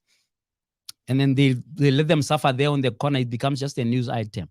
Next week is Tswane. So imagine if in every little corner of the country, something like this happened, and the country just came to a standstill and said, we need a new government, right? Is that the catastrophe we need before people wake up and say, let me just go and vote, and maybe my vote will make a difference? I'm not calling for insurrection. Careful. Yet. Yet. Yeah, I like that. You just did it, Julius. You said, yet. That's also, but it is also considering who the people are. So one of the things that we don't often talk enough about as South Africans is when you look at the South African population, if you look at all 60 million of us, or depending on when the numbers finally come out for the 2022 I think it was 70 million plus Zimbabweans. When the numbers finally come out, we don't know when they'll be coming out, but when they do, when Risenga finally graces us with his presence at work and gives us those numbers. And the fact that the median age in South Africa is 27. And consider who those people are and where they are and what they are doing. That is why when you have a conversation about the Electoral Act, people glaze over. And then when you have a Uncle Waffles burger special, there is much excitement, right? When you talk about black coffee slapping somebody. Yeah, suddenly it's all news for like a week. Yeah, that is what we actually also have to consider. The fact that the majority of the people, the biggest number of people who aren't showing up to vote, who aren't even registered to vote, are kids, and we're not having the conversations that should fire those kids. You talk about a catastrophe, and I think it's important also. People have a very short memory. So Congo Chris says, how many more do we need? Marikana, the Bree Street explosion, the cholera pandemic, Eskom. Yeah. We've had a lot of catastrophes. Yeah, but those are happening in little boxes, right? And are we too resilient? We are, and that's wrong.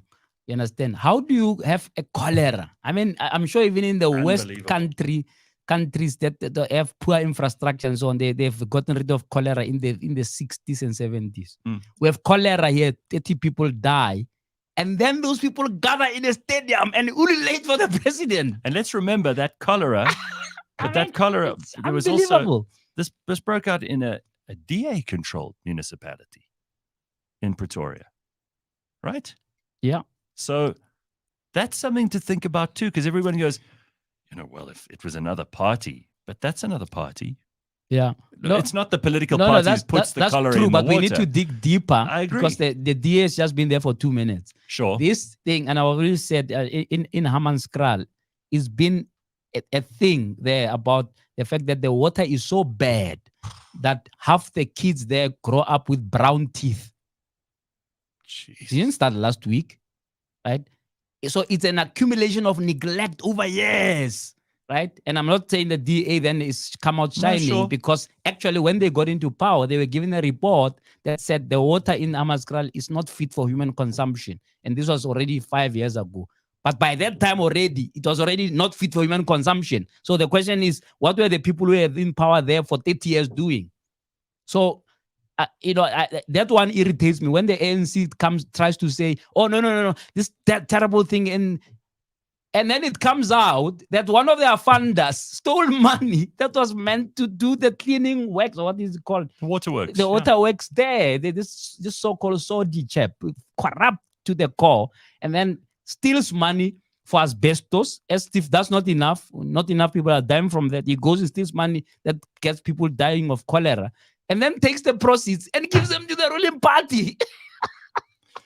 And then there's no insurrection. In Mututlu, where I was born, there's no water. And then the councillors sell the water to the citizens. And because they're in the business of water. So instead of fixing the water, it's better for them if it's not fixed, because then it's revenue for them with the water tankers that are a tender. Why is there no revolution over this? Yeah, why do people tolerate this stuff? What do the people? Are we so browbeaten? Have we been so damaged by our past in this country that we're willing to tolerate any kind of abuse from our parents or the government? Is this how bad it is? That's how bad it is. That's why I'm saying we need a catastrophe. We need something that can affect all of us, almost at the same time, and where we all say enough is enough. That moment seemed not to have arrived. Marikana, fine. So, it sounds bad, 35 people died, but it's in Marikana. Half of the people don't even know where Marikana is. If you say point Marikana, they will point to the south. So They won't even know where it is. They think it's some notional thing.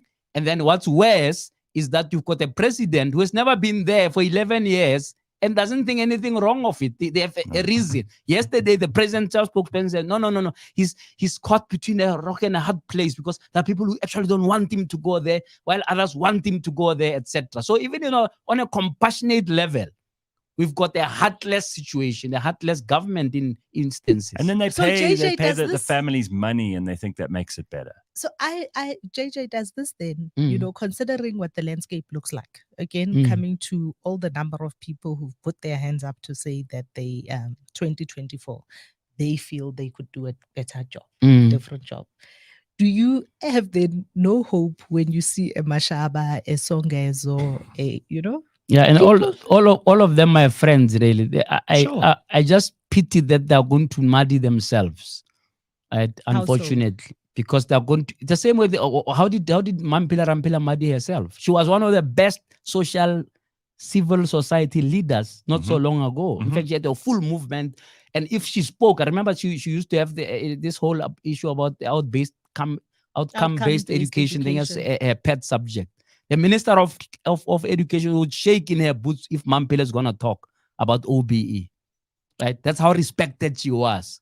Then she decided to kiss Helen Zille. Helen Zille, Get into and bed with things politics. went south from there. She formed a political party and left it halfway, half-baked, and what have you. There's something which taints you immediately, unfortunately, in our current political landscape. I'm not saying that these other people will make a difference, but unfortunately, it's Mashaba maybe will get 10 seats, 20 seats, I don't know. Songezo maybe get 2 or 3 seats, and it looks like he may get more seats, but not enough to actually change things, right, overall. So that's why I'm saying we need, and I thought that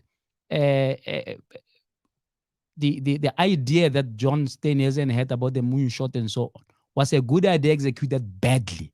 How so? Mm.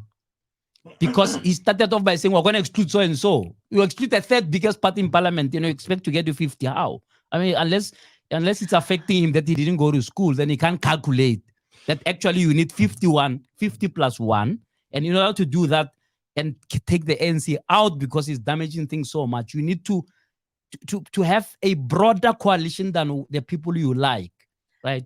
But was the idea not doomed by the fact that they came out and spoke about it to begin with? I mean, when I look at their coalition that they came out of Kempton Park with a couple of weeks ago, the first thing that I thought of, and you and I come from a communication background, is I'm going, what a communication nightmare this is going to be. What are they going to be communicating to their individual constituents? Not just about what they are saying they are going to do together, but also about what they each stand for and how that falls back into the bigger picture. Yeah. But also what they've now done is they have now created one target for the ANC. All the ANC needs to do now is target just the coalition and all the people in the coalition.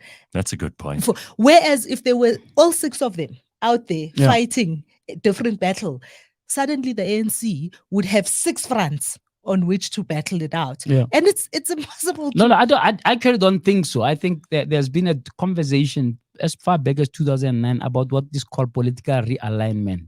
Mm. Because the NC is just too big to sort out as one little party in a corner, right? No matter how good your ideas are. So we should have, that's why I'm saying we need this, there's not catastrophic event that said to people, to hell with your colors of green, blue, whatever. We need a new government. And we probably need the government of national unity. That may as well include the ANC, by the way. Because if the ANC gets 47%, that's a big chunk to ignore, right? But maybe it's time for them to take a break from being the driver And that should have been the discussion, not, oh, exclude this red one. Let's come to this corner and we'll go. How are you going to get to 51? You said something so impressive just now. You said there is no point in negotiating and coming together with people who only agree with you. Exactly. You need to have the people you disagree with in there for it to be. But that's how a government of national unity was. I mean, Right. did you agree with the National Party? The National Party has been killing us for years, but we found the courage to say, for the sake of getting South Africa out of the mess, let's work together. Mhm. Now, you can't tell me 30 years down the line, you can't do that for people you have actually even worked with already. The DA and the EFF worked together in Johannesburg, Right. you know? Exactly. So what has changed now? So I think that and I put it in this in on my show. I put it like, when you are cooking, it's not just about the ingredients. It's about how you put them together. If you are cooking pap, you can't start by putting the pap in the pot and then put water on it before you put the fat. You got to. There's in a recipe. There is a method to get to the right outcome. You can't just say, yeah, moonshot. Oh, let's see how to feel. Let's go to the moon.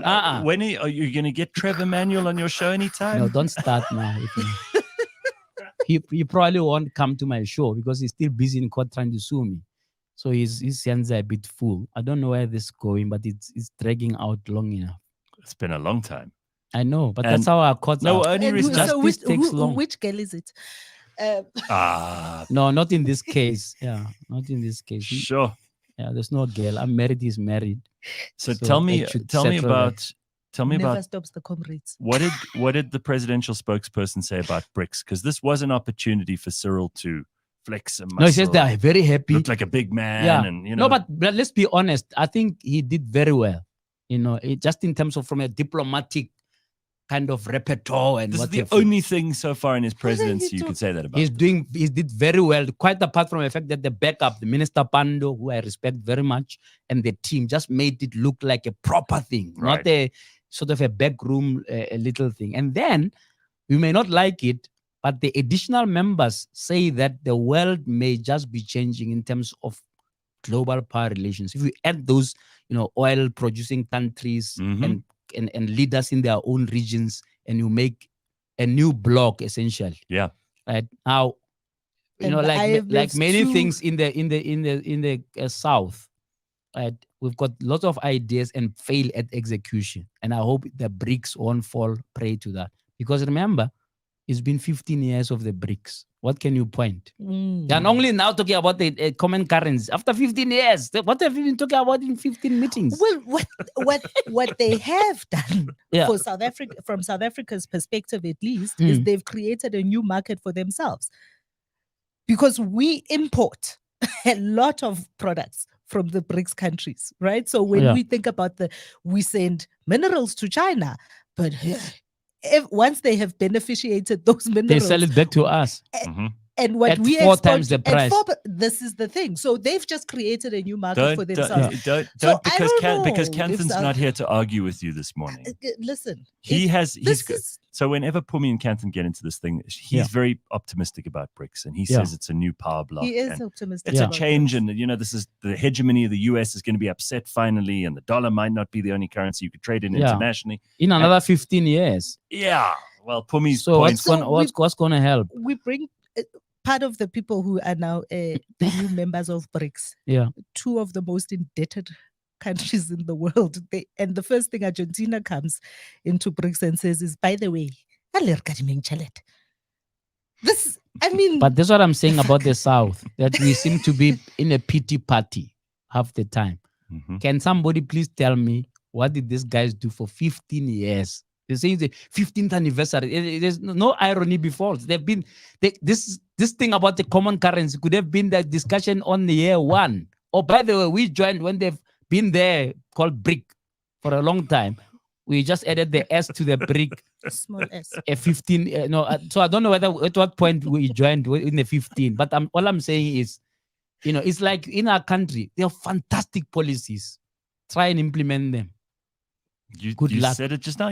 We fail in execution. We fail in execution. So the idea of a new block, a new currency, de-dollarization, that word didn't even, they were afraid to even touch that word, de-dollarization. right? They've given it to their finance ministers. People like Godongwa. I doubt anything's gonna happen in another year.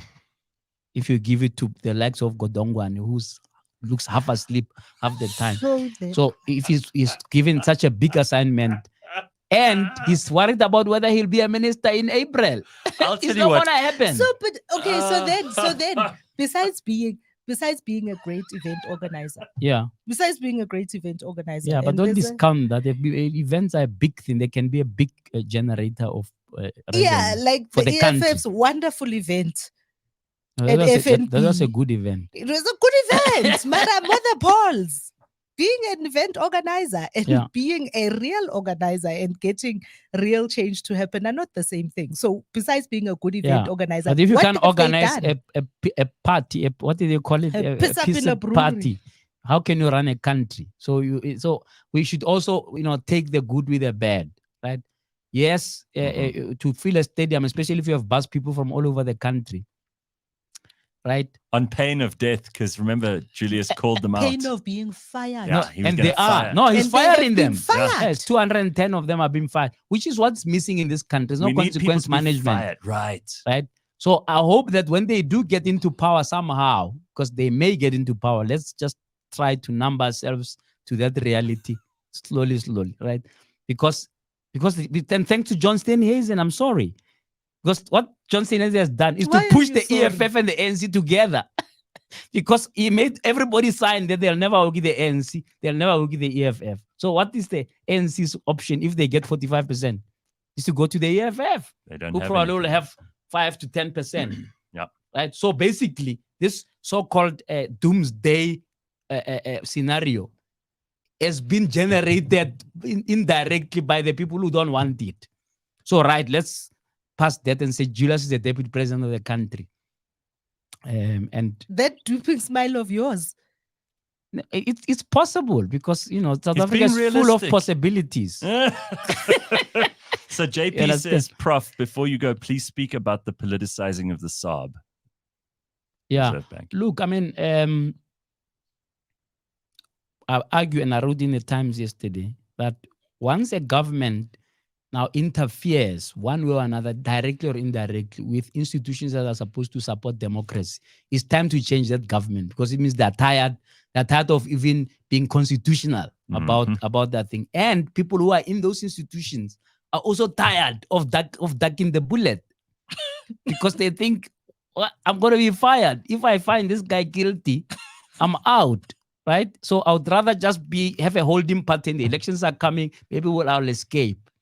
That's when things start going wrong. In all the failed states, the media is attacked, judiciary is attacked, institutions supporting democracy are attacked. Like in Zimbabwe, where you have a ZANU elections committee instead of an independent electoral commission. Right? Those institutions now the Reserve Bank has been like a holy grail all along. Right, where it's seen as independent and resisting political pressure. They've been told since 2017 you must change your ownership, and they've just largely ignored that, etc. So when they give us a report that we must numb our intelligence to believe them, right, where they say we can have money as long as people haven't taken the goods, you can keep it for 2 years, you don't have to declare it. But I get It's the funny. money. But I get it. JJ, the money was a deposit. Yeah, And so because it was a deposit, yeah. there is no need for declaring. And there is no need to perfect the transaction. Yeah. What is wrong I've- with Yeah, you? so then you don't need foreign exchange controls. Anybody can just have dollars under you your. could go and change now. Yeah. You go to your bank and My maybe problem, they'll give you my some. only problem with this whole thing is that Ramaphosa did not use the dollars to pay staff at the Luthuli house. They suffered when he's sitting on dollars. He's sleeping on dollars, but people he works for don't have a salary. I would forgive him if he took that money, even if it was in dollars, and gave it to the Luthuli house. What if it was uh, st- stolen before Yeah, it was supposed to arrive at Luthuli House? Maybe, but What if that's where but it they was slept destined on to? it for years before they went to go and extract it out from Namibia. So they did get it back. What do you guys But think? it still didn't pay staff. What do you think of no, this? so before you move on to that, All right. I think though that this is about something that for the past couple of days, at least at my work, is something that I've been talking about because we watched all the PP public protector interviews. and Oh all my of God, that. what a disaster! But it's not just about the Atrocious. politicizing of SARP, right? Yeah. It's about the fact that in all these institutions, Mm. you have all of, and it's cadre deployment, Mm. right? You have all of Mm. these individuals in all of these institutions that are beholden to one faction or another Yeah. of this party. And because of that, everything has ground to a halt. People are either afraid to do something Yeah. because they'll get I don't have a fired. problem with cadre deployment, by the way. Absolutely. Yeah, that's fine. Explain. I don't have a problem with cadre deployment. I have a problem with bad cadres being deployed. You understand? Yeah. Because let's remember, But it's slim- it's slim Tulima pick- Donzela was a cadre. Yes, but it's slim What pickings. did she do? Do you It's- know that? Did you know that Zuma was looking for the person who recommended Tulima Donzela? Says, and that person was hiding under a rock for 7 years because they said, "Why do who gave us this lady? Was she even a member of the ANC?" Right? So there are some good people. Look at what happened to SARS itself in the early years. Right? Those are cadres. Right? Look at what happened to the treasury. You know, your likes of Trevor Manuel, competent. He can be rude lately, but the guy was competent. He oversaw, you know, at least some growth that we can Yeah. talk about today. You understand? But where are these? But he was a cadre. He But was a deployed That- cadre. Okay, Yeah, but the I problem have- is now. You no, can't no. dismiss everybody who's No, a cadre. you're I not agree going with to you, dismiss but everybody it's- that's a cadre. But my point being that we now sit in an environment where more and more people Yeah. in almost every sector of our government Yeah. are the bad apples. Yeah. Where even the good ones are afraid to step Yeah, up. that's why because we they're must gonna now get killed. change the guard, because then that guard can give us some freshness, fresh blood. Because what is happening with the institutions? Okay, let me go to the Reserve Bank and tell you a little bit. Because they were a holy grain, we don't touch them. They can't do no wrong. Let's start with VBS.